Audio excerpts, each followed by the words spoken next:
مدام منسيات عبريدي رنا سلام نعخم يخون زخبركم سمعتي ردي رنا بحفشة بفلايك مدام منسيات كما يتقنيو حموس كوينو نعخم يخون يوم زبلنا مدبات حزنا أبساعتنا ترخيبنا لنا كسافت سامي مدبنا مسانا ختصنحو بخبر زعدمكم أخبارات محارئة سنة أنحوت مدام منسيات عبريدي رنا زخبركم تخاتلتي مدب منسيات نلما علت مبار أب هلو كنتات ملكيتنا حاتير علال مس مورال كنجبرينا مورال نعدمي خبير كافو أدنيا سلازخونكا بسم تخاتلت مدب منسيات كمسجنا كافوتو مبار حاتير دحرباي تخاخت لالينا عدل كبكا يعني اللي حفتي أخبرت أقدمه نعخن نمسارتخن نرودي رنا نزعل سلسلتكم لك كمسكنا دالي ملو اسمي مورال تهلمانوت يبهل بشان ساعتين تسعة كلتن وليده قد ما خبيرتا موصي تمهراي نيره اتعدب زلو زي تحاول محدرا تسفا زي بلو راي زي بلو حلمون المخاون زعتل نايتي سرعات كنت حاسله تصلحو ناب سدت عمريحي درو 10 عام زعكل ناب سدت غير له ناب اثيوبيا كتشن 10 مخيده دحرزنا بهاجر اسرائيل يمريحي بهاجر اسرائيل تي ناي لوتي نحرنت ناي فتح انقساصات بمنقساسو ام مستعفو نتوخ هونه تراو تساتكو نيرني اذا اكو لا يكونن النا سلاذا حسبنا نتعالسي باكلون كنساتفو لنا اكلنا يفتحون كنكون لنا ناب عدن غرب عدن ناب حزبنا قربيلنا نتعالسي كنساتفو يغبايو النا اذا حسبنا منشات نيرنا انا دما خدابون كوينه ناب اثيوبياون تمليسه ابي اثيوبيا سن حساباوي همون اتقاو علسي نخلت سلسة عمل زعكل أبا أنقاسعشنا وتساتفو ونيرني دحيرو تخنتات ملكو غيرو أبزح جوان كا أبا هاجر بيلجوم براسلس نبرا له نايك ألسي تساتفوي نايلو تدليتي نحرنت باهجين تسفاين كم قدمو علو خساب تعالسي زعور دما تعالسي الله نفسي زملكت لحتر زبالة سميعي نسمس كأروه حراي مورال يغني لي انت كنكبلك كدلي نابتي كند تحستنا قد مسغارنا مخنياتو كابتن اي قالس دحره بايتاخا كابتي امصاصاخا تبغيسخ حتى كزدلو حتو انت يلاسي نسخا غنا ود 28 29 عامتيخا زمالت قد مع 10 عامت توصيخا ساب 18 عامت كايخا وصيخا كاب ايرترا ስለዚህ እዚ ሁሉ ንቃልስ ዝድርኽ ንቕሓት እዚ ሁሉ ንድሌት ናይ ነፃነት ንቕሓት ካበይ መጽዩ كم مالت التعبابي خا خمي يمثل وياب كم عين السدرا بيت سلزعبي خا نقحت كاس كابي كم زمتص كفل تهانتي ونقحت كمول كسب ناي دليتاتك حلمتاتك رأيتاتك دراخ ترالو انا اب تمهرا ياب زنبر كله تمهيره كبر زلوسب زفرسب زدنا سب نعي مسدرا بيتي نخبابي نعدك تكم على حلمي زنبرو زيغا ومنسي رخو مثلا ونيش كوم هو حسب تزغتاتي كوم زريني بقندو تناي فتح دليت ني حرنت دليت مسلكا تخبيرو شريحكا تمايركا نغيركا تنبرو مج حوارو ناي مفتار دليت كاب تزعبو كله خبابي كاب تزعبو كله شدرا زنقلي ابوي تغدلا ناي زبابن باريو ስለዚህ ናይናጽነት ቃልሲ ናይናጽነት ድሌት ወይ ባህጊ በቀንዱ ኣብቲ ቤትና ኣብቲ ገዛና ነይሩ እቲ ከባቢና እቲ ዓዲ ተሕብረተሰብ ተዛዕበኹ ለኻ በባህሪኡ ንጭቆና ዝጻወር ነጻእቲ ዝጻወር ንዓመት ዝጻወር ህዝቢ ይኮነን ሕቢ ዝፈልጥ ስርዓት ዘለዎ ህዝቢ እዩ ምናልባት እዚ ክልተ ረቑሒታት ሓደ ድርኺት ፈጢሩ ክኸውን ይኽእል ካብ ዓዲ ውፅእ ምስ በልኩውን ከም ውልቀ ሰብ راي زي كونه مستي عكبابي جلوسب زعباني عدنا هناتات كحتد زعباني عدنا هناتات كحسب زعبا ناي حزبنا كوناتات كحسب ابزي جمرلو لو تخم زدلي ابزي زلنايو ناي دخنت ناي سدت ناي دنقورنا ناي عمت كوناتات كنبر كم زي يقبا ناتنا عدل ناتنا اجا ناتنا تسفا ناتنا مصاي كال كون كم زخونه ወይ كم زغبو سرينا نبتن تماهرنا خنكبر عدخ نلوت كم زقبعنا كردا سلازيتي نابزي درجازي زور سدن ويزدرخني روحيتات እዝን ካልእን ናይ መንባብ ናይ መምሃር ድልየቱን ምስኡ ናይ ካልኦት ዓድታት ተመክሮ ናይ ካልኦት ዓድታት ናይ ምዕባለ መስርሕ ወይ ድሕረ ባይታ ኣብ ምጽናዕ ነዚ መስል ተመክሮታት መቕሳም መጽሓፍቲ ኣብ መንባብ ገለገለ ስልጠናታት እውን ኣብ ምውሳድ ዝሓለፈ ዋናት ስለ ዝሓለፍኩ እዚ ናይ ባዕሉ ተራኒሩ ክኸውን ይኽእል ኢለ ሓስብ يغني لي مورال جن بفلاي نتا زدقسكايان قالسي اب غرواب تاغرات باكل مستاف تبل زعبها وينت دحر بايتخات تسفا قبر كال معلتي كنزاربلو وي اعميقنا كنعلللو اب قربا مصاي مالتيو نلو معت جن ابسهلو كنتات املكيته هلو كنتات ايثيوبيا بحفشه همي تገልጾ نيرتراويانن ايرترانك كمي يصلونا له تبل نا ايثيوبيا كنتات بزح سب كاتلو خم زلو بوشت عاد زلوخن اب دغ زلو اب كوينات يا زلا تعدي اتي كوينات امغو كل تግራይ ወይ መንግስት ትግራይ እቲ ፖለቲካዊ ድብ ሕወሓትን ኣመንጎ ማዕከላዊ መንግስቲ ናይ ኢትዮጵያ ወይ ብልጽግና ዝበሃል ፓርቲ ዝመርሖ ብቀዳሚ ሚኒስትር አብይ ዝምራሕ ፖለቲካዊ ማሕበራዊ ቁጠባዊ ወይ ናይ ስልጣኑን ምስኡ ዝተሓዝ ድሕረ ባይታዊ ግርጭት ወይ መበቆል ዘለዎ እዩ እዚ ንዓና ዓቢ ጽልዋ ኣለዎ ቀድምቲ ሳዕቤናት ወይ ውጽኢታት ምዝራብና ግን ኣብዚ ጉዳይ ከመይ ኢሉ ምሳና ዝተሓዝ ከነልዕሎ ዝግባእ ነገራት ኣሎ ናይ ኢሳያስ አበርክቶ ኣብዚ ኩናት ወይ ናይ ዶክተር አብይ ምስ ኢሳያስ ኣብ ዘለዎ ዝምድና ወይ ኣመንጎ ህወሓትን ኢሳያስን ዝጸንሐ ሓልፋብ ዝምድና ከምኡ ምስ አብይ ንዝነበሮም ናይ ከም ሃገር ኣብ ሓደ ሃገር ናይ መንበር ወይ ኣብ ሓደ ሃገር ነቲ ፖለቲካዊ ኩነታት ናይ ምሽታፍ ታኸትሎ ይኸውን ባዕሉ ታኸትሎ ዝገብሩ ድሕረ ባይታ ኩነታት ኣለዎ ኢሳያስ ኣብ ቀለ ማሕትቱ ናይ ኢትዮጵያ ጉዳይ ኢድና ጣሜርና ክንሪኦ ኣይኮናን ክብል ሰሚዕናዮ ነርና ኣብ ሳዋ ተማሃሮ ናይ ሳዋ ዝገብሩ መድረውን ኣብ ኢትዮጵያ ሓድሽ ናይ ስነ ኣምራዊ ፖለቲካዊ ሕጽቦ ከም ዘድሊ ክዛረብ ሰሚዕናዮ ኢና ገለ መራሕቲ ናይ ግደፉን ከም በዓል የማነ መንግስት ዝኣመሰሉ ናይ ኢትዮጵያ ጉዳይ ወይ ናይ ኢትዮጵያ ምርግጋእ ብቀዳምነት ዝስራዕ ምዃኑ ቅድሚ ኩሉ ልዕሊ ኩሉን ከዓ ንዕኡ ክንሪኦ ከም ዘለና ክዛረቡን ሰሚዕና ኢና ኣብ እውን ኣብ ዝሓለፈ ፓርላማ ዝገበሩ መግለጺ ናይ ኤርትራ ስርዓት ወይ ናይ ኢሳያስ መንግስቲ ንሰራዊት ኤርትራ ኣጥቁን ኣስሚቁን ናብ ተኽናት እቶም ከም ዘለውን ተዛሪቡ ነይሩ ስለዚ እዚ ወህሉል ድምር ናይዚ ኣካይዳታት እዚ ናይ ህወሓት ተራውን ንባዕሉ ምስ ኢሳያስ ዘለዎም ሕማቅ ዝምድና ምስ ኣብ ዘለዎም ናይ ፖለቲካ ቁርቁስውን ነቲ ከባቢ ነቲ ዓዲ ከዓ ብፍላይ ንኢትዮጵያ ንትግራይ እቲ ትግራይ ከዓ ምሳና በቀረባ ስለዝጸላሉ ስለዝዳወብ ዓብ ጽልዋ ኣለዎ ምትሓሓዝ እውን ኣለዎ ኢሳያስ ከም ማስተር ማይንድ ናይዚ ንሪኦ ዘለና ምስ አብይ ኮይኑ ዝገብሩ እዩ በንጻር ከዓ በተሓደሸ ነሁን ናይ ህወሓት ተራ እውን ኣሎ እዚ ኣብ ስደተኛታት ኣብ ትግራይ ንዘለዉ ኣብቲ ናይ ኩናት ዞባ ስለ ዘለዉ ዓብ ጽልዋ ኣሕዲሩሉ እዞም ስደተኛታት እዚኣቶም በቲ ናይ ኩናት ጽልዋ ዝተቐትሉ ሰባት ኣለዉ መሰረታዊ ኣገልግሎት ክረኽቡ ኣይከኣሉን ዝሓለፈ ወርሒ ማይ ክረኽቡ ይከኣሉን እኽሊ ክረኽቡ ይከኣሉን ንሱ ጥራይ ዘይኮነ ሰላም እውን ክረኽቡ ይከኣሉን እግሮም ናብ ዝመርሖም ክኸዱ ንሪኡ ኣለና ኪኖዚ እውን ዝጭወዩ ዝህደኑ ሰባት እውን ኣለዉ ስርዓት ነቶም ኣብኡ ዝጸንሑ ንቕሓት ፖለቲካዊ ንቕሓት ዝነበሮም መንስያት ዝሃድነሉ ኩነታት ንርኢ ኣለና ዝጨውየሉ ኩነታት እውን ንርኢ ኣለና ስለዚ እቲ ኣብ ኢትዮጵያ ዘሎ ኩናት ንዓና ከም ሃገር ከም ህዝቢ ኣብ ቁጠባና ኣብ ከባቢ ንዘለዉ ስደተኛትና ኣብ ከባቢ ንዘለዉ ወይ ንዝጸንሑ ናይ ኤርትራ ተቃወምቲ ሓይልታት ንሱ ጥራይ ዘይኮነ ኣብ ኤርትራ ተማሃሮ መንስያት ኣብ ክንዲ ናብ ትምህርቲ ናብቲ ናይ ኩናት ዞባ ይለኣኹ ከም ዘለዉ ይዝረብ ንሰምዕ ኢና ሽማግለታት ኣብ ዓዶም ዝነበሩ ክዓጥቁ ከም ዘለዎም ናብቲ ኩናት ክሳተፉ ከም ዘለዎም መልእኽትታት ከም ዝበፅሐ ትእዛዛት ከም ዝወረደ ኣብ ተዓዲ ኣብ ከባቢኡ እውን ሓበሬታታት ኣሉ ንሰምዕ ኢና ስለዚ እቲ ጽልዋ ጥራይ ዘይኮነ ኺኑ ዕሙቕ ዝበለ ናይ ሰብኣዊ ክሳራ ዕንወት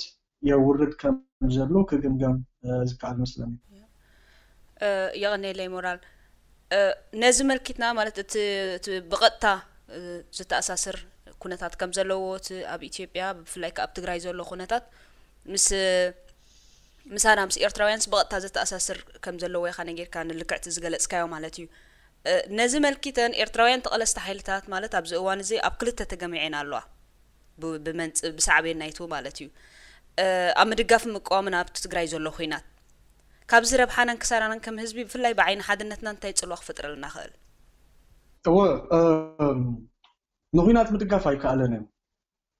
مخناتو كنات سبعة خسارة تحت غرصة خسارة قطبة خسارة سلزورت عالتقراي زلو قداي نحنا كم حزبي كنفالا ليلو نخلونا ينبرر كنفالا ليلو زقبعنا ون ايكونن كم تعاون تودباتو تخونه እቲ ስርዓት ኣብቲ ናይ ኢትዮጵያ ጉዳይ ዝገብሮ ምትእትታው ይጸልወናዩ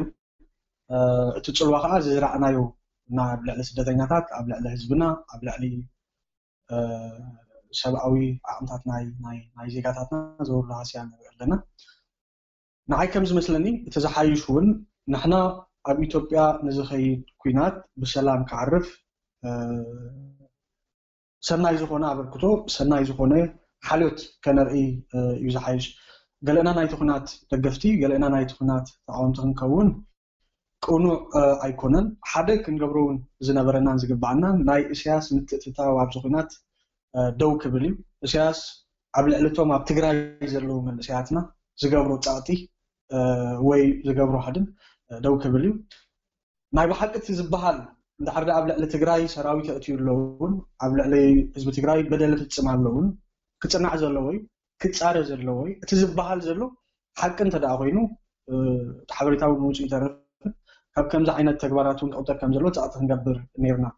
ኢትዮጵያ ከም ጎረቤት ሀገር ናታ አቤት የድለና ናታ ሰናይ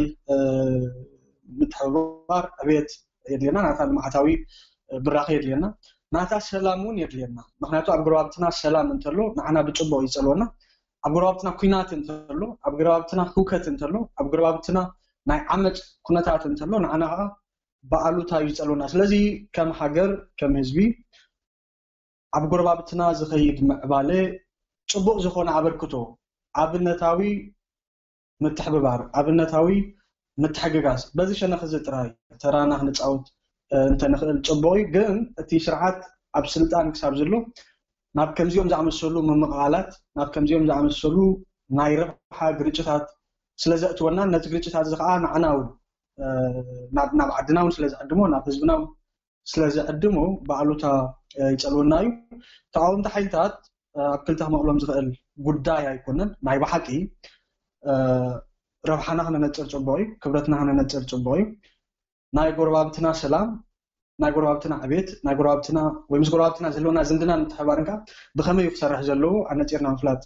ከድልየና ካብዚ እዩ ዝጅምር እቲ ቁኑዕ ወይ ከዓ ጉጉይ እቲ ሕማቕ ወይ ከዓ ጽቡቕ ኣብ ርእስታት ትብላ ዘለኻ ተቃውምቲ ሓይልታት ኤርትራ ወይ ፍትሒ ዝደልያ ዘለዋ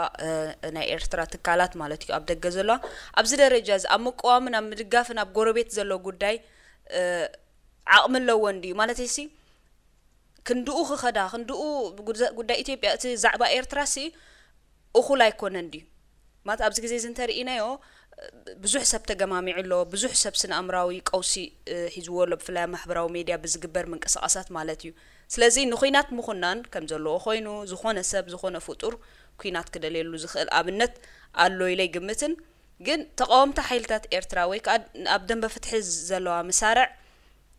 ኣብዚ ደረጃ ዝስበፂሕ እንዴ በመሰረቱ ቀደም ኢልና እንታይ ኢልና እቲ ናትና ቀዳምነት እንታይ እዩ ክንፈልጥ ጽቡቕ እዩ እቲ ናትና ስራሕ እንታይ እዩ ክንፈልጥ ጽቡቕ እዩ እቲ ናትና ዕላማ ተልእኾ እንታይ እዩ ክንፈልጥ ነዚ ከዓ በርቲዕና ክንሰርሕ ጽቡቕ እዩ እቲ ናይ ጎረቤትና ጉዳይ ዝስሕበና ወይ እቲ ናይ ጎረቤትና ጉዳይ ዝጸልወና እቲ ኣብ ኤርትራ ዘሎ ስርዓት ዝኽተሎ ፖሊሲ ንሕና ከዓ ከም ተቃውምቲ ውድብ ፍትሒ ከም ንደሊ ልዕልና ዓዲ ኣብ ሃገርና ክኽበር ከም ንደሊ ቁጠባዊ ማሕበራዊ ሕውየት ምዕባለ ኣብ ሃገርና ከም ንደሊ መጠን ኣብ ጎረቤትና ፍትሒ ክነግስ ክንደሊ ጽቡቕ እዩ ኣብ ጎረቤትና ሰላም ክነግስ ክንደሊ ጽቡቕ እዩ ኣብ ጎረቤትና ዕቤት ክረጋገጽ ክንደሊ ጽቡቕ እዩ ምስ ጎረቤትና ሰናይ ምትሕብባር ንኽልተኣዊ ረብሓ ምዝማድ ክንደሊ ጽቡቕ እዩ ናይ ብሓቂ ኣብ ጎረባብትና ንዘሎ ኩናት ጠጠው ከብል ዝኽእል ዓቕሚ ኣጥሪና ዲና ከም ተቃውምቲ ሓይልታት ከም ፖለቲካዊ ድባት እንተይልና ነፍስና ንፍትሽ ኣለና ኣብ ጎረባብትና ንዝፍጠር ናይ ፖለቲካ ረፅሚ ንዕኡ ኣክንዲ ምፎኻስ ንዕኡ ዓራቕ ተራብ ክንዲ ምፅዋት ብቐንዱ ግን እቲ ሲቪል ህዝቢ እቲ ካብ ፖለቲካዊ ጉዳይ ዝኾነ ተሓዘ ይብሉ ነፃ ህዝቢ ከይብደል ሰብኣዊ ቁጠባዊ ማሕበራዊ ህይወቱ ከይዝረግ ምድንጋዝ ካሕማ ኣይኮን ኣብ ትግራይ ዘሎ ጥራይ ዘይኮነሲ ብዛዕባ ሲርያ ዘሎ ኩነታት የሻቅለካ ከም ሰብ ብዛዕባ ኣብ የመን ዝነበረ ዕንወት ብዙሕ ሰብ የሻቅሉ ኣብ የመን ዘሎ ኣሚን ኣብ ሊብያ ዘሎ ዝወረደ ዕንወት የሻቅሉ ዝኾነ ሰብ የሻቅሉ እዩ ሰብኣዊ ዓይኑ እውን ክትሪኦ ከለካ ጎረቤትና ከዓ ስለዝኾነ ናይ ኩናት ዞባ ከዓ ናይ ኩናት ማእከል ከዓ ኮይኑ ስለዘሎ እቲ ኩናት ከዓ ብቐንዱ ኣብ ኣፍ ደገ ገዛና ስለዘሎ ኣብ ጎረቤትና ስለዘሎ ንዓና እውን ብቐጥታ ፀልዩና ስለዘሎ تقدم لنا زلعلنايو ناي سياس متأتواب تقولي إذا تسألوازي نمثال بزعبا سراويت إرترا بتقرأي كم زلوا ناي عبيت حقراو مدياتات بعد CNN BBC زاربوا له من أمريكا سراويت ناي إرترا بيتوقع خم زلوا كان الراجل كيلنا لنا كوتس على كبل سمعنا هنا تنقدم لنا زلعلكون ناي سياس مدرسات ناي سياس التحساسبات ناي سياس بوليسي كتالي مسكينات التحاز سلازوخونه نخمس زعمة سل عناوي أكيدان تكبراتن جدًا يجد سألونا بسبعة عينا ريو حدا ببوليتيكاوي عينا ريو خاغوربيت ناس لزوجنا بتأتوا عينون كرئيس لزلو أبتخبابي سلام كله علو بقطبا عين بلم عتاو عين ريو خلون بسببابي كنت حجاجز بحبار كن عبي محبراون قطباون مدقيقات متحجاز كله ونسلنا ندلي أبتخبابي زرلو صبو وناي سلام كنات ناي محبالو كنات أبتخباب زلو ناي كنات وكان هيوكات كنات بقربات ألوان نايو كمول كسب كدقف تغل كتقاوم تغل أتي قدامنا كرو زلو وجن نحنا هم هاجر أبعدنا تعي سرعات يلم أبعدنا قطباوي مدربار يدلي أبعدنا محبراوي لوت يدلي أبعدنا زلو أسرات كفتحلو أبسد زلو نعدهم له سالو يوم تنقدامنا هاتنين يوم أنت نسرح نتوم كبابينا خنحجزهم انت قلنا وتبعدنا زلو شجر انت فتحناي ابعدنا زلو سرعات ابتخبابي هوا اخترات صوت نتلو اذا سرعات الزملاي نتوم كبابينا ون حجز يونير ስለዚህ ኤርትራውያን ከነተክሮሉ ዝግባ ቀዳምና ሰሪዕና ሰርዓሉ ዝግባ ናብ ውሽጥና ምርኣዩ ትብዓድና ዘሎ ስርዓት ዝፃወቱ ዘራግ ተራ መምውጋድ መፍታሕ እዩ እንጂ ናብኡ ገፁ እንተዝርእቲ ተሓሳስባ ናብኡ ገፁ እንተዝርእቲ ተቃውሞ ናብኡ ገፁ እንተዝርእቲ ህዝቡን ከም ህዝቢ እዩ ዝሓሸን ዘዋፅን ትመስለኒ يعني اللي كله أب زحلف السمون أب محبراو ميديا أب ناتكا أب ناي فيسبوك جالس مالتيو قال سنا كخلص على وزبل صحف صحيف كانيركا حتصير صحف صحيف كانيركا أنت خاطب بالدليخا مالتي نقول كسبات درجة ديو بتقال استحيلتات وي بمسارة وي بودبات درجة ديو بحفشاس إتاك قال سنا كخلص على مبالكاس بس من تاين نتاعت إركايو أنت خاطب بالدليل خاب نتصور. حقي قد ما حجزنا برا دلات تكايدات أبزنات وزلنا مدرخ كسر عزق لا يكونن. سلزي نزي نبحدش مدرخين عن ساعة جرزلنا. أتي قد ما حجزنا برا نعدلات قد ما حجزنا برا نبدوهات أبزنات وزلنا حدش مدرخ ملكه غير فعليه. زحش أدلات فترة زلوا هنا عايز معاني صراحة تقدر كأني اللوزة نايت تصفى خناتات. وناب قد ما نازل له غيني سمعني إذا نزعتو زلنا مدرخ زمتن استراتيجي نعو زمتن حقاف ودابي يرلينا نعو زمتن مرحنا تكايد لينا جزء نحنا قلت كبهالي جسر حيكونن نايلوتي مالت لو نابلوتي رحو أيكونن زلنا بس كندالو لنا تعينا البوليتيكا عمونا هنهمس علينا سرعات المتكال عدنا مسجار ستان محلاو قطباون محبراون هيوت ناهزبنا نمقيارون كندالو لنا ስለዚህ ጥዑይ ፖለቲካዊ ቁመና ዘለዎ ውዳቤ ጥዑይ ፖለቲካዊ ባህሊ ኣብ ምህናፅ ወይ ኣብ ምድላው ኣብ ምቕራብ ብቐንዱ ድማ መተካእታ ሓይሊ ኣብ ምቕራብ ህፁፅ እዋን ወይ ቅድሚ ሁሉም ልዕሊ ሁሉም ዘድልየሉ እዋን ስለ ዘለና እቲ ቃልሲ ካብቲ ዝፀንሑ ጎድናዊ ቁርቁስ ክወፅእ ኣለዎ ኣብቲ ዝሓለፈ መድረክ ዝነበረና ድኽመታት ኣሉ ነዚ ገምጊምና ክንእርሞ ኣለና زي تتقمنا له عقمتات ونيريو نتقملو أبز حدش مدرخ زفتر عدلاتهم كله ينبعلو ነዚ ከመይ ጌርና ንጥቀመሉ ከመይ ጌርና ንመሓድረውን ክንሓስብ ኣለና ብፍላይ ድማ ናይ ምሁራት ተሳትፎ ኣብዚ ቃልሲ ንቅድሚት ክመፅእ ኣለዎ ኣብዚ ሓለፈ እዋን ተሳትፎ ናይ ምሁራት ብሰንኪ ሕማቅ ባህሊ ዝግባእ ቦትኡ ሒዙ ኣይፀናሕን ዝግባእ ዕድል ክረክብ ኣይፀናሕን ተዓቕሚ ዘለዎ ተመክሮ ዘለዎ ኣፍልጦ ዘለዎ ኣገዳሲ ቀፀላ ናይ ሕብረተሰብ እዚ ሓይሊ እዚ ንቅድሚት ክመፅእ ኣለዎ እቲ ናይ መንእሰይ ተሳትፎ እውን ከምኡ ናይ ደቂ ኣንስትዮ ተሳትፎ እውን ከምኡ ናይ ህዝቢ እውን ከም ህዝቢ ዘለና ተሳትፎ ኣብ ጉዳይ ቃልስና ዝህልወና ተራ ወሳኒ ዝኾነሉ መድረኽ በፂሕና ኣለና ስለዚ እቲ ቃልሲ ክግለስ ኣለዎ ክብል ከለኹ ከም ሓሳብ ነዚ ሓሳብ እዚ ክለዓል ዝድርኽ እንታይ እዩ ኣብ ሓድሽ መድረኽ ኢና ንኣቱ ዘለና በዚ ክንከዶ ዝፀናሕና ኣቢልና ነዚ ሓድሽ መድረኽ ክንገጥሞ ይንኽእለን ነቲ ክመፅእ ዝኽእል ለውጢ እውን ተኣክትብሉ ክንገብሮ ይንኽእለን ምስኡ ክኸይድ ምስኡ ክጠዓዓም ዝኽእል ንዕኡ ክፀውር ዝኽእል ፖለቲካዊ ባህሊ ፖለቲካዊ ውዳበ ከም ሕብረተሰብ እውን ዘለና ስነ ኣእምራዊ ድልውነት ዝሓሸ ክኸውን ወይ ክብርኽ ወይ ዝያዳ ኣቓልቦና ኣብቲ ጉዳይ ክዓዝዝ ይግብኦ እዩ ካብ ዝብል ገምጋም ዝነቐለ እዩ ስለዚ እቲ ዝእረብ ንኣርሙ እቲ ፅቡቕ ከዓ ንውሰዶ ሓድሽ ዕድላት ከዓ ፍጠራሉ ነዚ ሓድሽ ዕድላት ከዓ ንጠቐመሉ ነዞም ዝፍጠሩ ሓድሽ ዕድላት ከዓ ክነምልቖም የብልና ኣብቲ ከባቢና ንዘሎ ምዕባለ ብደቂቕ ምክትታል ረብሓና እንታይ እዩ ክሳራና እንታይ እዩ ምፍታሽ ምግምጋም ከድልየና እዩ ንማለት እዩ ሬድዮ ኤረና ናጻ ድምፂ ኤርትራውያን ሓድሽ ምዕባለ ለውጢ ደጋጊምካ ያጸኒሕካ ሞራል ለውጢ ይቀርብ ከም ዘሎ ዝሓሸ ነገር ንሰጋገር ከም ዘለና ምድላዋት እቲ ዝጠቐስካዮ ብምሉእ ማለት እዩ በይናይ መልክዑ ስለ ትሪኦ ዘለካ ኢኻ ምክንያቱ እቲ ናይ ኣብ ትግራይ ዘሎ ኩነታት ማእከላይ መንግስቲ ናይ ኢትዮጵያ ዝብሎ ዘሎ ንህወሓት ከም ሰዓረ ካልእ ነገር ህዝቢ ኤርትራውን ካልእ ስጋኣት ኣለዎ መብዛሕትኡ ከምቲ ኣብቲ ናይ ቃልሲ መስርዕ ከም ዘሎ ሰብ ፍርሕ ኣለዎ ናብነት ድሕር ህወሓት ተሳዒራ ወይ ተጋሩ ድሕር ተሳዒሮም ሲ ኢትዮጵያ ናባና ኢዳ ዘይትሰደሉ ኩነታት ኣይህሉን እዩ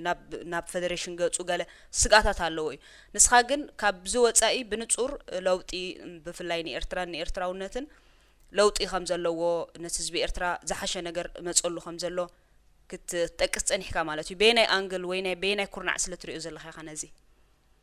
ንዓይ ዝረኣየኒ ዘሎ ለውጢ ህወሓት ስለ ዝተሳዕረ ኣይኮነን ወይ ህወሓት ኣብቲ ትግራይ ሰዓሪ ኮይኑ ክወፅእ ክእል እዩ ካብ ዝብል ተስፋ ኣይኮነን እዚ ካልኣዊ ጉዳይ እዩ እንድሕር ዳ ህወሓት ሰዒሩ ወይ ህዝቢ ትግራይ እንድሕር ዳ ነቲ ናይ ዓብዪ ምስ ዓብዪ ዘለዎ ግርጭት ከም ማሓደር ክኢሉ ክፈትሕ ክኢሉ ወይ ክዕወት ክኢሉ ናይ ባዕሉ ፅልዋ ህልዎ ኸውን ፅቡቕ ፅልዋ ህልዎ ኸውን ኣነ ለውጢ ዝረኣየኒ ዘሎ ግን ወይ ተስፋ ዘለዎ መድረኽ ኣሎ ክብል ዝድርኸን ኩነታት ግን ካለ እዩ እታ ዘለዓልክያ ስጋኣት ኣላ እዛ ስጋኣት እዚኣ ኩሉ ግዜ ክትህሉ እያ ሕጂ ጥራይ ደይኮነ ድሕሪ ሕጂ እውን ክትህሉ እያ ቅድሚ ሕጂ እውን ነይራ እያ ነዛ ስጋኣት እዚኣ መፍትሒ ግን ውሽጣዊ ዓቕምና ምድልዳል እዩ ኣብ ኤርትራ ጥዑይ ስርዓት ምትካል እዩ ኣብ ኤርትራ ትካላት ጥዑይ ትካላት ምህናፅ እዩ ህዝቢ ኤርትራ ብቁጠባ ክዓቢ ምግባር እዩ ህዝቢ ኤርትራ ማሕበራዊ ትምህርታዊ ንቕሓታዊ ቴክኖሎጂያዊ ኩነታቱ ምድልዳል ምብራኽ እዩ ኩሉ ግዜ ንናይ ደገ ስጋኣት ትብድሆ ውሽጣዊ ዓቕምኻ ብምድልዳል ውሽጣዊ ዓቕምኻ ብምህናፅ ህግደት ክኽተሎ ፀን ሓደ ዝንቡዕ ስትራቴጂ ወይ ዓናዊ ስትራቴጂ ወያነ ዝበሃል ፀላእ ኣለና ኣሜሪካ ዝበሃል ፀላእ ኣለና ኢሉ እቲ ህዝቢ ከይሰርሕ ከይመሃር ከይሓርስ ከይነግድ ብኢዱን ብእግሩን ሒዙ ወፀነ ስለዚ ነቲ ናይ ግዳም ፀላኢ ወይ ብግዳም ዘሎ ሓይሊ እንድሕር ክትብድህ ኮንካ ዜጋታትካ ምስተምህር እዩ ዜጋታትካ ክህብትሙ ናይ ቁጠባዊ ሓርነት ፖሊሲ ምስተኸተል እዩ ትካላት ምስተሃነት እዩ ባይቶ ምስልወካ እዩ ተራዳ ኣካል ምስልወካ እዩ ስርዓተ ህጊ ምስልወካ እዩ ጥዑይ ምቁፅፃር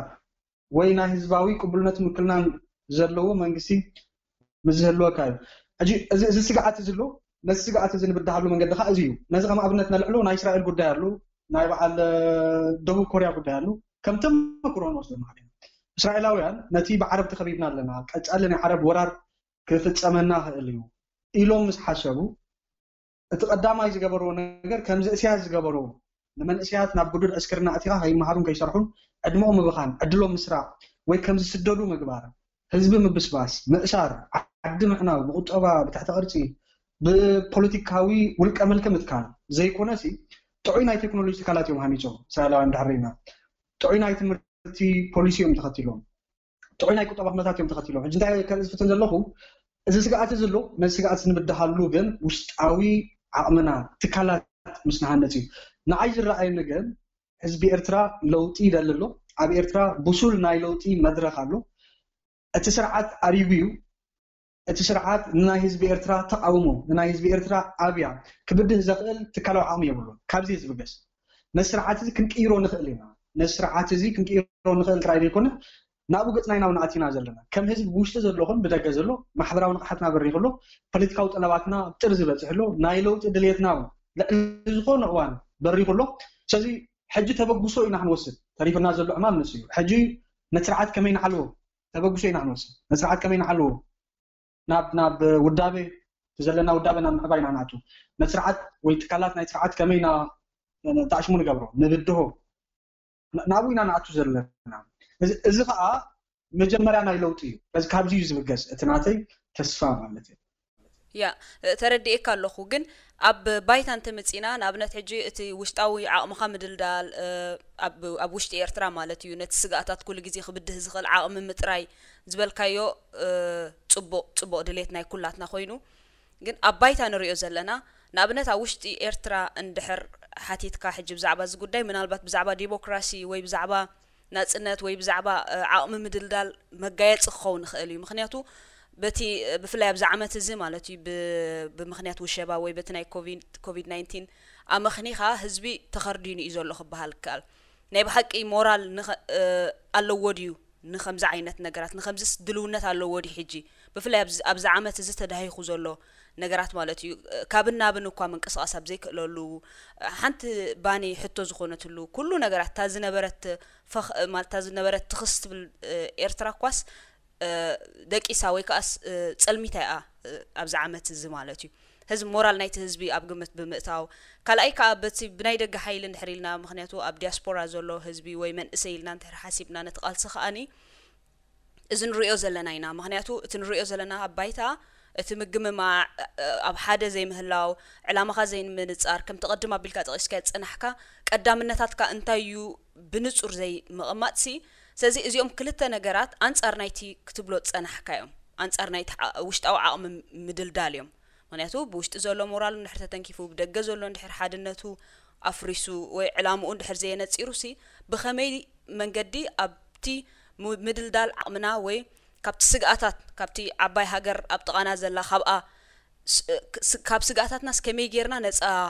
ንኸውን ወይ ከኣስ ዓቕምና ብምድልዳል ጥራሕ ኢና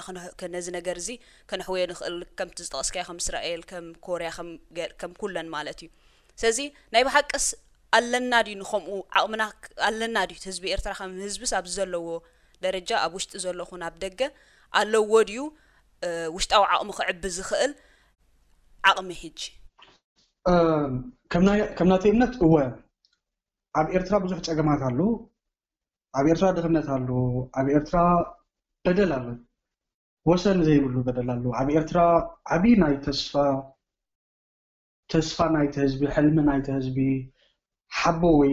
ሞራል ናይቲ ህዝቢ በቲ ስርዓት ተጎዲኡ እዚ ማለት ግን ኦሮማይ ኢድና ሂብና ኢና ኣኺልና ኢና ማለት ኣይኮነን ህዝቢ ኤርትራ ጠሚሎ ህዝቢ ኤርትራ ናይ ምንቅስቃስ መሰሉ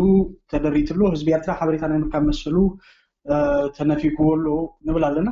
እዚ ሓደ ካብትን ቀንዲ ናይ ለውጢ ንጠልበሉ ምክንያትካ እዚ ወሰን ዘይብሉ ወፃኢ እዩ ሓቂ እዩ እዞም ውድሆታት እዚኣቶም ኣለው ምክሓድ ኣይከኣልን ነዚ ግን ከዓ ናይ ስርዓት ለውጢ ዘድልየሉ ምክንያት እኮ በደል እንዳበዝሐ ኣብ ዝኸደሉ እዋን ፍትሒ እንዳጠፍአ ኣብ ዝኸደሉ እዋን ስርዓት ወይ ሕጊ እንዳተረግፀሉ ብዝኸደሉ እዋን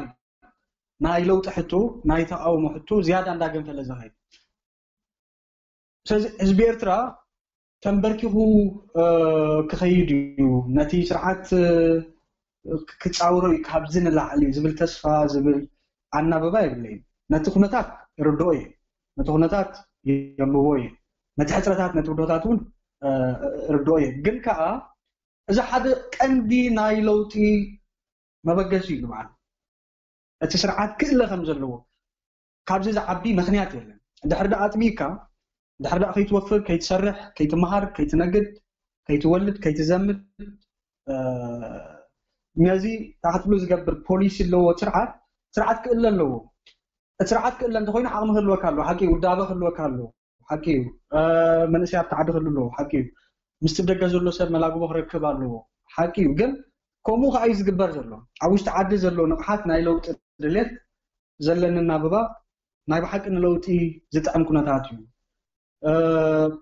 عبد زلوا عبد حتى يروح تعرف هيكون حجي ناوش تعدي كالسي زت ولو مش وش تعدي زلوا زبي ملاقو بس فترة له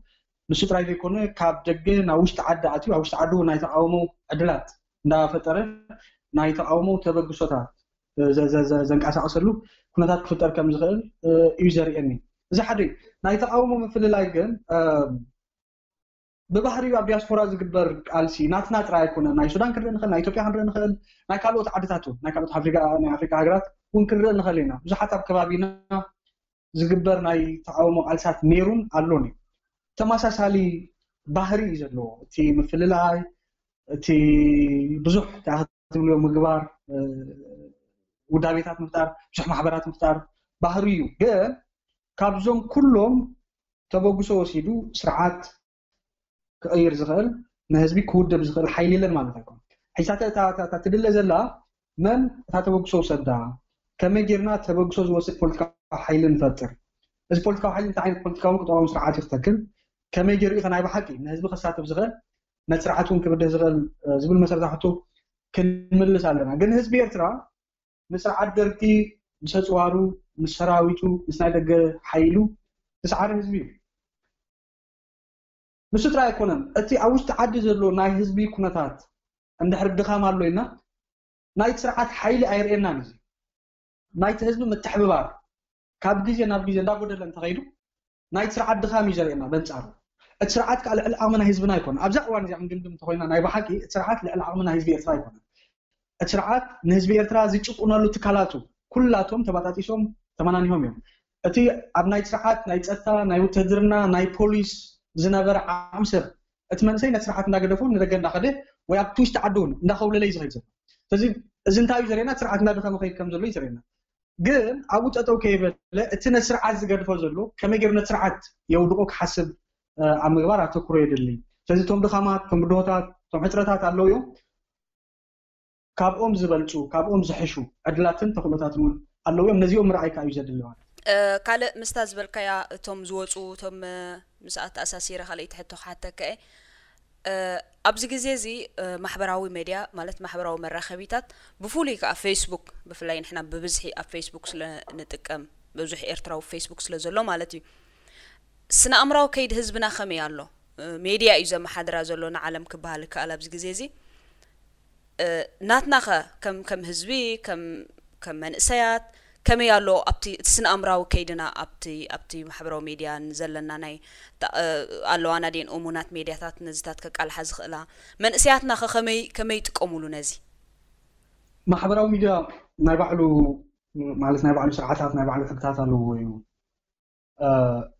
أبزقوا نزي بعلم درجة الرجل ناي محبرو ميديا ترى صبوا قرن له عبي ناي لوط مسارحي كوينو يزغلغل عبي ناي نقد مسارحي كوينو يزغلغل عبي ناي محبراوي ناي بحلاوي لوطي تتكايدلو مسارحي كوينو يزغلغل نحنا كم حزبي كم بوليتيكاوي تقاومو كم حيلي كا قنوع اجنداتات እንዳቀረጽና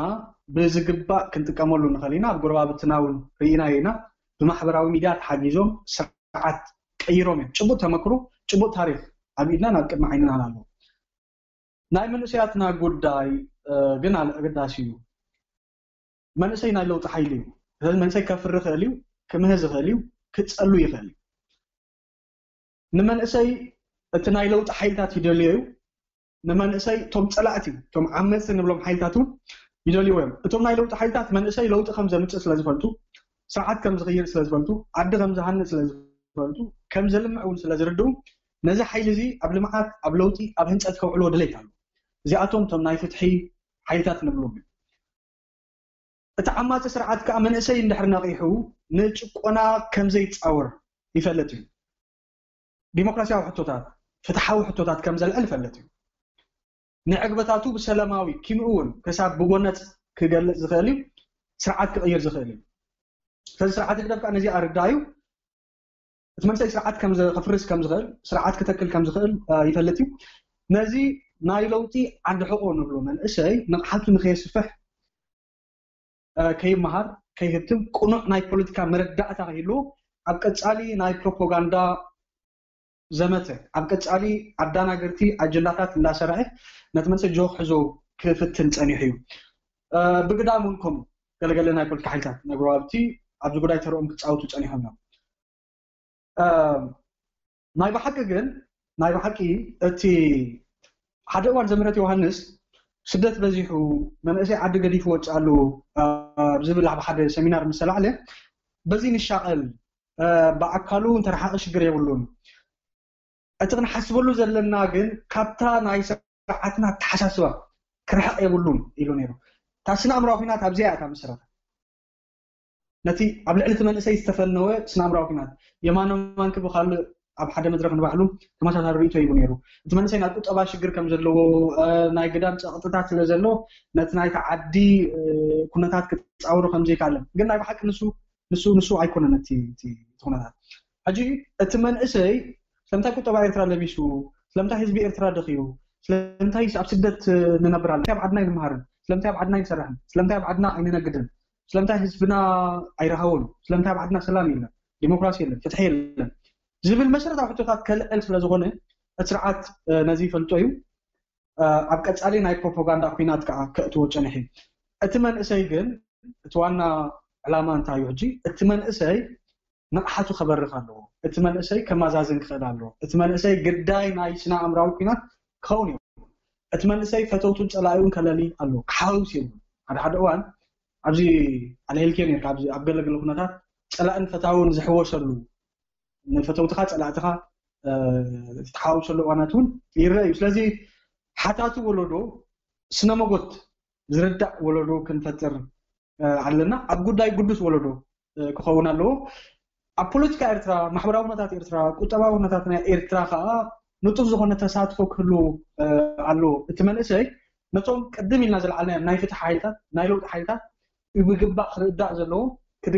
ክድግፍ ዘለዎ ጥራይ ዘይኮነ ንሱን ናይ ለውጢ መሳርሒ ተካላት ክፈጥር ናይ ለውጢ መሪሕ ክኸውን ባዕሉ ናይ ለውጢ ወሳኒ ሓይሊ ምዃኑ ተረዲኡ ኣብ ጉዳይ ሃገሩ ንቑሕ ዝኾነ ተሳትፎ ክፃወት ኣብ ምግባር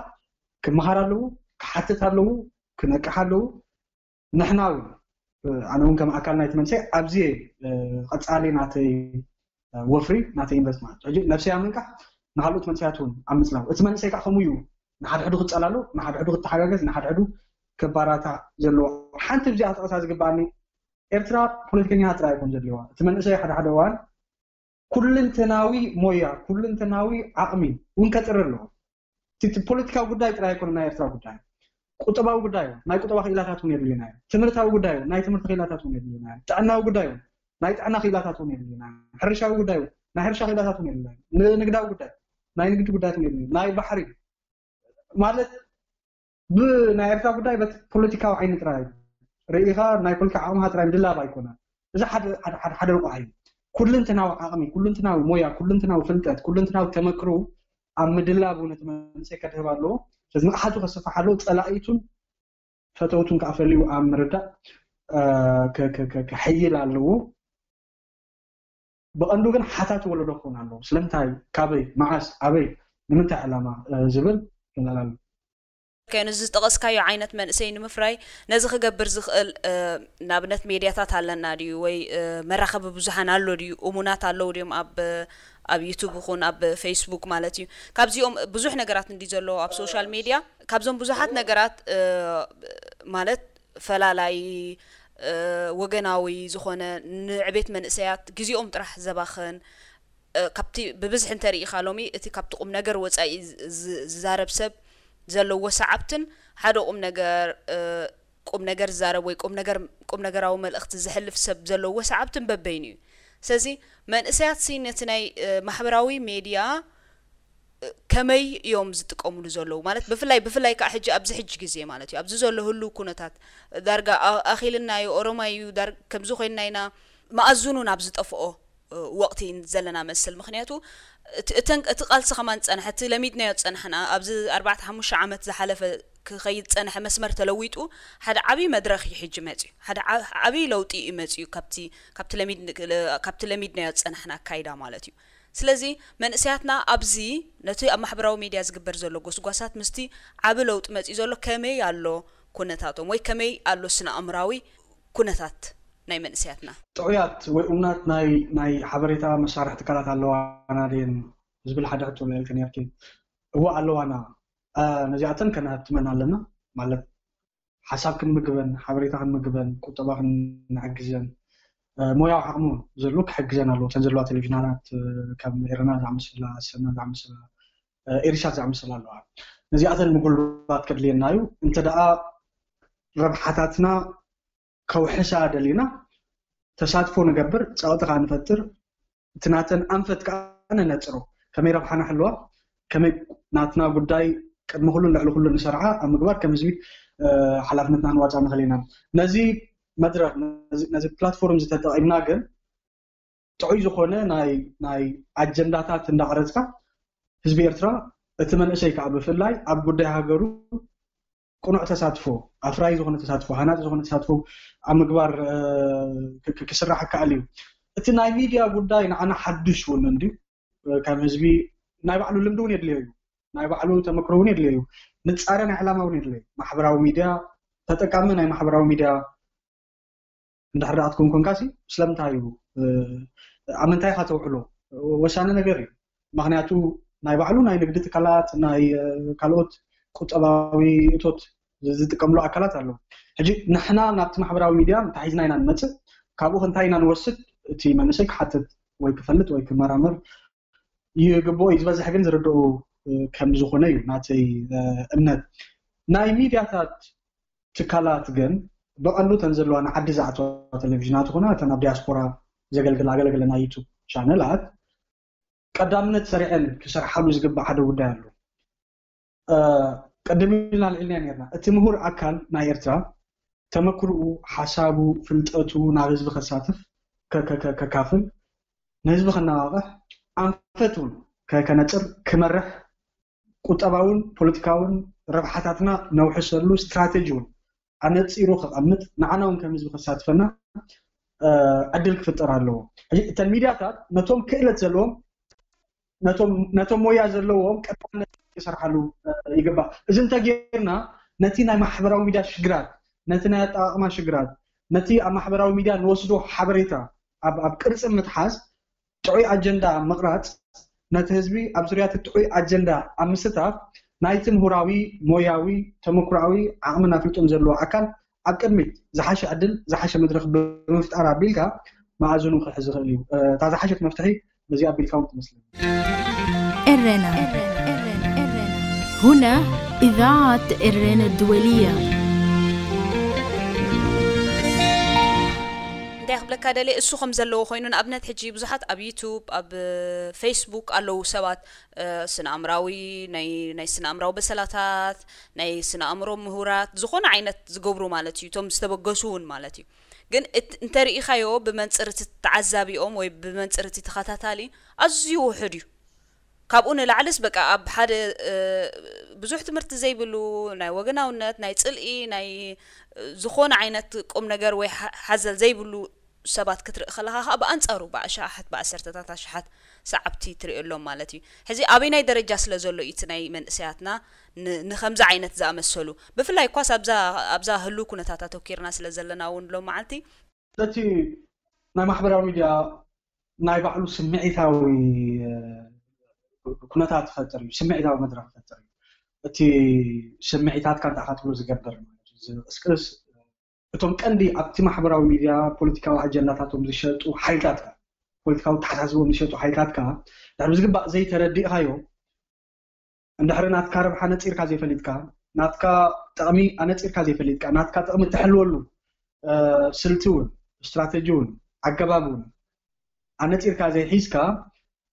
على حشوة تعطوا تخليها قدم الكلام يركي مدفع معزل عم تتكلم صحت مال كتسمع زي قبعك قريب كتسمع زي قبعك مش ما كتكاتلو زي قبعك قريب كتكاتلو زي قبعك مكتتها اجي كابيج نقل مسلكي اتي نخمز عينت كنا تغير زقبو اكل نطف زخونه تساتفو كغبر سلازي كعله امسلني بكرات صنيحيو بوترا يكون كاب بكرات صنيحو تو موياويان تو ጋዜጠኛታቱን ነዚ ሞያ ዘለዎ ንቅድሚ ኣብ ምምጫዕ ሰርሕሎ እቲ መንሰይ ስለምንታይ እዩ ነቶም ዘይጠቕሙ ነገራት ዝከታተሎ ዝናይ ባዕሉ ክጽናዕ ዘለዎ ጉዳይ ይመስለኒ ሓደ ጻቕጥ ኣለዎ እቲ ጻቕጥ ከፋኹስ ከዓ ኣለዎ ማለት ናይ ባዕሉ ጸገማት ኩሉ ክእል ብዛዕባ እዚ ዝያዳቶም ናይቲ ስነልቦና ናይ ስናሎ ክኢላታት እንተዘዛረቡ ጽቡቕ እዩ ኣነ ከም ኣብ ፖለቲካ ዝነጥፍ ሰብ መጠን ግን እቲ ናይ ሚድያ ትካላት እቶም ናይ ዩቱብ ብሎገራት ንባዕሎም ሓላፍነታውያን ኮኑ ናይ ህዝቢ ስኒት ኣብ ምሕላው ናይ ህዝቢ ንቕሓት ኣብ ምብራኽ ናይ ለውጢ ኩነታት ኣብ ምፍጣር ኣብ ምምችቻ ለውጢ ዝቕልጥፈሉ መንገዲ ኣብ ምፍጣር ክሰርሑ እግረ መንገዲ ምዝኻሮም ግን ዘድልየን ይመስለኒ ግን ከኣቶም ቀንዲ ዘለዉ ናይ ሚድያ ትካላትና ኣብ ፖለቲካዊ ጉዳይ ዝሳተፉ ብፍላይ ከም ተቐድም ኢልና ዝበለና ነቲ ዓቕሚ ዘለዎ ዕድል ምፍጣር ነቲ ዓቕሚ ዘለዎ ሓሳቡ ክገልጽ መድረኽ ምፍጣር እቲ ዓቕሚ ዘለዎ ከዓ ባዕሉ ተበግሶ ወሲዱ ሓሳቡ ምኽሩ ተመክሩ ፍልጠቱ ናይ ምክፋል ተበግሶ ናይ ምክፋል ናይ ምስታፍ ንጡፍ ናይ ምስታፍ ተበግሶ ክወስድ ዘለዎ ምሰኒ እዚ ተዛሓሸ እቲ ሞያዊ ጉዳይ ግን ኣሎ ስለምንታይ ናብ ከምዚ ዓይነት ነገራት ኣቱ ሰብ ክጽናዕ ኣለዎ ማለት እዚ እዩ እቲ ምኽንያት ኢልካ ጥራይ ክትገልጾ ትኽእል ኣይኮነን ዝተፈላለየ ድሕረ ባይታዊ መድረኻዊ ኩነታት ናብዚ ጉዳይ ዝወስድ ካልእ እንታይ ክሓተካ ደልየ ኣለኹ እዚ ኣብ ዓድና ከምቲ ኣቐዲመ እውን ጠቒሰዮ ፀኒሐ ከቢድ ኩነታት ዝዓመት እዚ እቲ ህዝቢ ብማሕበራዊ ብፍላይ ኣብቲ ማሕበራዊ ናብርኡ ከቢድ ወቕቲ እዩ ዘሕልፍ ዘሎ ማለት እዩ ኣብ ርእሲ እዚ ከዓኒ ናይ ሚሳይላት መጥቃዕቲ ካብ ኢትዮጵያ ክዘንቦ ቀኒ ማለት እዩ ነዚ ኣብ ርእሲ ዝፀንሖ ፀገም ብኸመይ ዓይነት ስነ ኣእምራዊ ተቐቢሎ ከም ዝህሉ እዚ ክትግምቶ ኣዝዩ ከቢድ እዩ እዚ ግብረ መልሲ ናይቲ ኣብ ኢሳያስ ኣብ ኢትዮጵያ ዝገብሮ ዘሎ ምትእትታው ክኸውን ይኽእል እዩ ግን በዳሊና መን እዩ ኣብዚ ወላ እኳ በዳሊናስ መን እዩ ብልክዕ ኣብዚ ህዝቢ ኤርትራ ኸስ መን እዩ በዳልየ ኢሉ ክሓስብ ይኽእል ኣብዛ ኩነታት እዚኣ ብፍላይ ኣብ ውሽጢ ዓዲ ዘሎ ብመሰረቱ ስርዓት ግደፍ ሕጂ ጥራይ ኣይኮነን ዲ ናብ ኩናት እቲና ናብ የመን ናብ ኩናት እቲና እዩ ምስ የመን ናብ ኩናት ኣቲና ኢና ንሱ ጥራይ ኣይኮነ ንሑቲ ዓጢቑ መጀመርያ ድሒሩ ከዓ ምስ ሓይልታት ናይ በዓል ስዑዲ ተሰሊፉ ኣብ ኩናት ንዝግበር የመን ተሳትፎ ነይሩ ምስ ሱዳን እውን ኣብ ኩናት እቲና ምስ ኢትዮጵያ ቀደም ኢሉ ኣብቲ ናይ 2000 ዓመተ ምህረት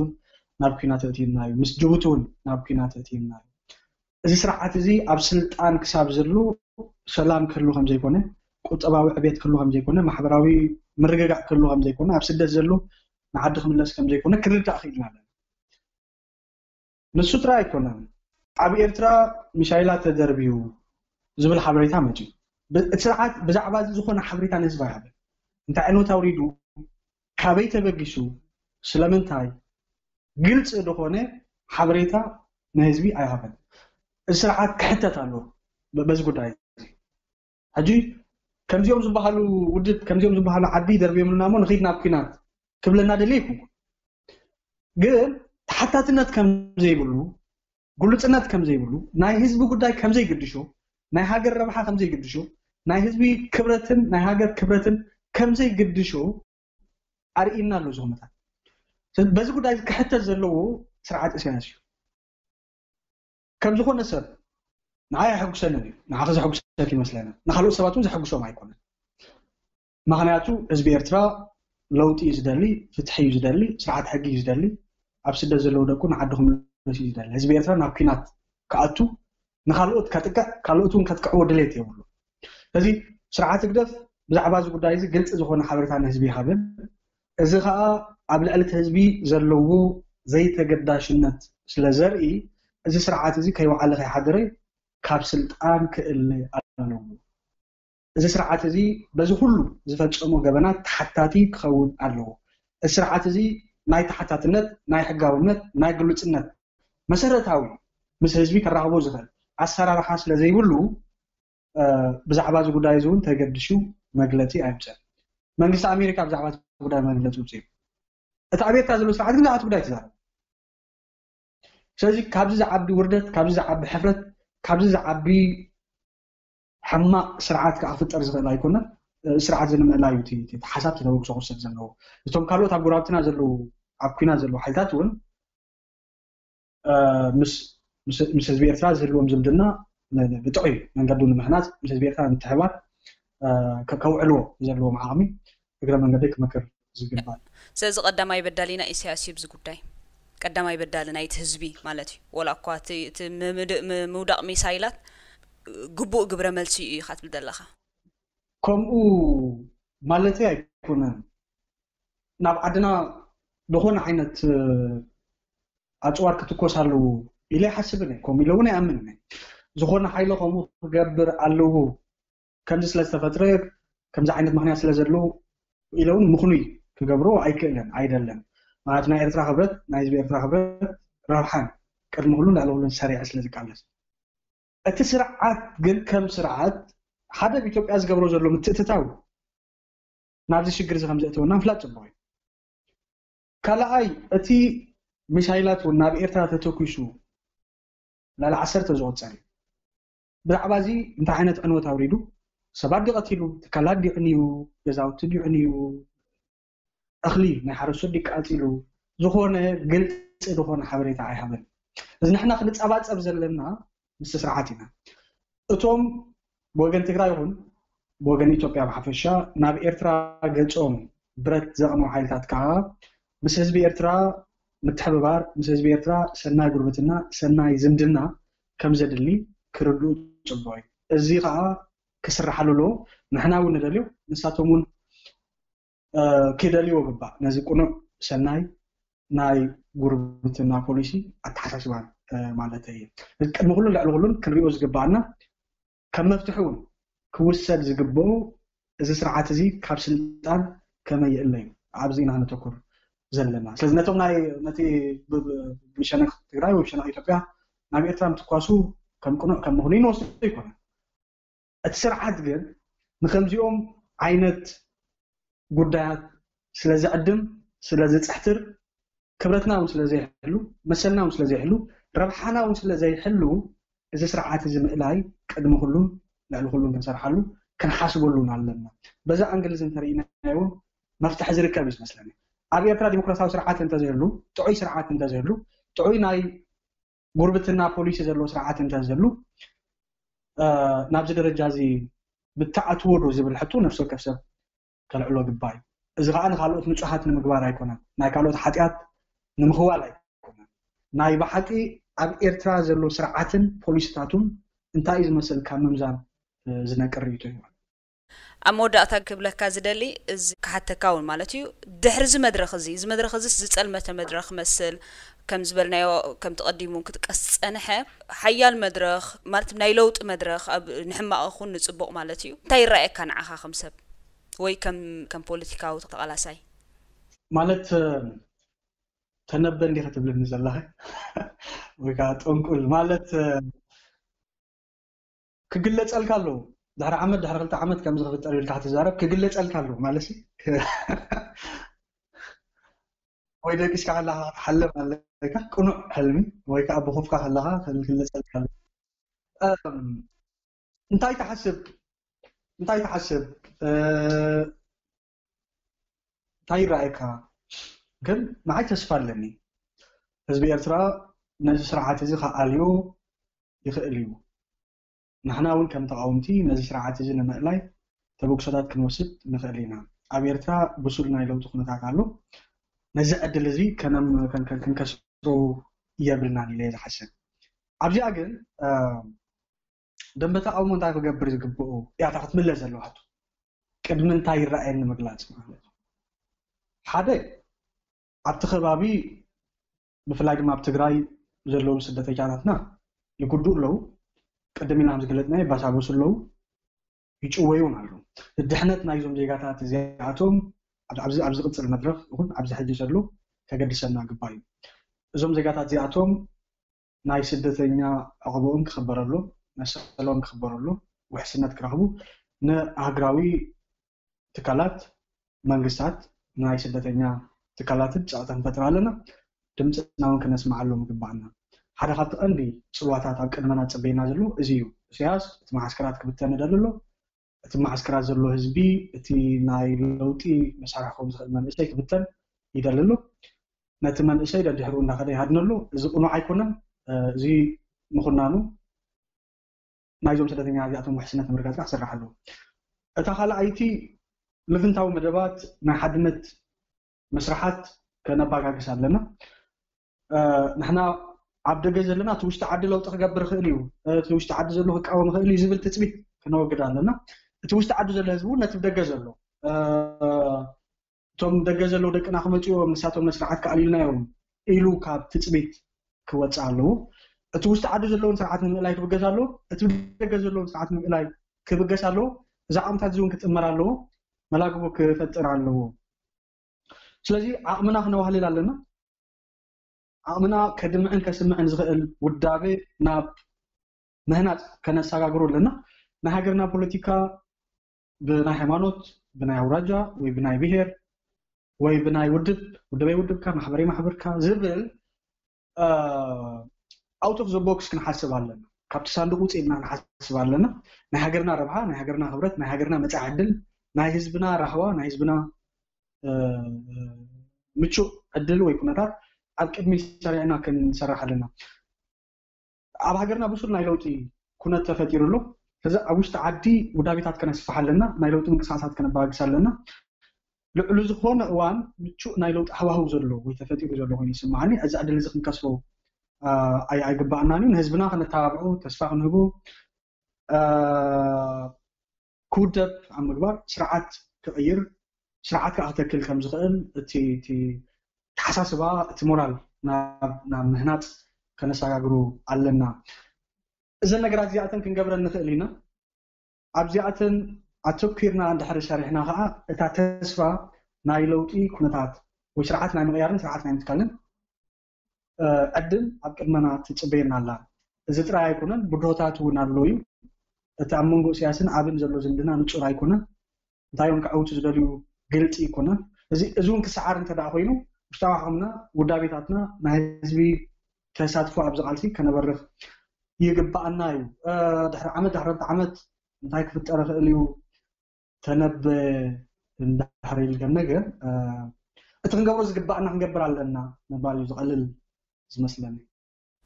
ሕራይ ሞራል የቐኒየለይ ነቲ ሓፂርን ገላፅን ዕላልና ማለት እዩ ብስም ተኸታተልቲ መደብ መንእስያት ከመስግነካ ፈቱ ሰላም መዓልቲ أنا وني لي سلام عليكم. إرنا هنا إذاعة إرنا الدولية. زخبركم تخاتلت مدب من إسيات نلوم زدالنا لكم مدب كم استخاتلكم وإنيرو بزقربنا لكم مدبات عجبكم انت زناقعكم كتكونوا ملؤ تسفانا ايو كساعز مدس حموس نزترفو مدبات ريدي إرنا نحدقكم سنايك أنا